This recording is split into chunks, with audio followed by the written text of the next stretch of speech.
ଦୁଃଖ ଦେଇଗଲା ଅଦିନିଆ ବର୍ଷା। ଥୁରୁଥୁରିଆ ଶୀତଦିନ ପୁଷ ମାସ ପାଲଟିଗଲା ସତେ ଯେପରି ଧାରା ଶ୍ରାବଣ ମାସ। ଲଘୁଚାପ ପରେ ଲଘୁଚାପ। ଦିନଠୁ ରାତି ଯାଏ ଆକାଶରୁ ଝରୁଛି ଟୁପୁରୁ ଟୁପୁରୁ ପାଣି।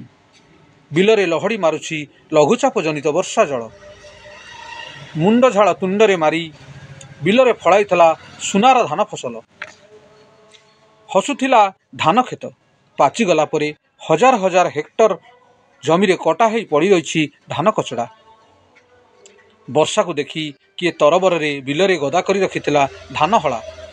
ସବୁ ପରେ ଭାବିଥିଲା ଧାନ ଘରକୁ ଆଣିବ, ତେଲ ଲୁଣର ସଂସାର ଚଳାଇବ। ହେଲେ ଦଇବ ସାଜିଲା ଦାଉ। ବିଲରେ କେଉଁଠି ଆଣ୍ଠିଏ ପାଣି ତ କେଉଁଠାରେ ପାଦ ବୁଡ଼ି ଯାଉଛି। ବିଲରୁ ଛାଣି ହିଡ଼ ଉପରେ ରଖୁଛି ଉଜୁଡ଼ା ଧାନ ବିଡ଼ାକୁ। କୋହଭରା କଣ୍ଠରେ କୁହନ୍ତି ଶିରସ୍ତା ଗାଁର ଚାଷୀ ଅମୂଲ୍ୟ, ନରୋତ୍ତମ, ଲକ୍ଷ୍ମୀଧର, ରାଜୀବ, ବିଭୂତି, ଅବନ, ଚିନୁଆ। ଦଇବ ନେଲା କହିବା କାହାକୁ? ସରକାର ଯଦି ଚାହିଁବେ ତେବେ ଏ ଦାରୁଣ ଦୁଃଖ ଦୂର କରିବେ, ନହେଲେ କିଏ ସାହା ହେବ?